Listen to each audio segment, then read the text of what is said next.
سلام دوست من، حالت چطوره؟ اگر این رقص نور رو میخواید تا انتهای ویدیو با من همراه باش. باز به این وسایل داریم که بتونیم این نور زیبا رو با هم دیگه بسازیم. ساختش هم شما فقط کافیه 8 تا بلاک رو بچینید.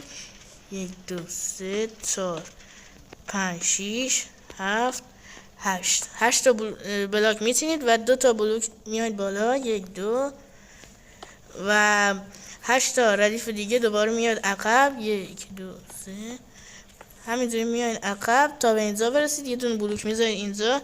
از این لامپایی که با ردستون کار میکنه وسطاش میذارید. 2 ردیف بلوک میاد اینجا، اینا رو به ترتیب اینجا میذارید طوری که بتونیم ریلا رو بذاریم. حالا شما بر ریل به این ترتیب اینجوری از این ریل ردستونی بهش میگن، اینجوری میچینید. اینو تا اینجا میارید، اینو خراب میکنید.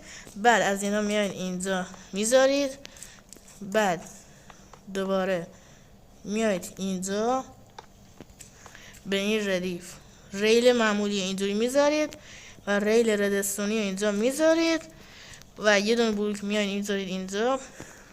و فقط شما به یه ماینکارت نیاز دارین الان که اینو میذاریم و خودش میدیم. به همین سادگی نور شبنما میسازیم که واقعا تو شب خیلی قشنگه.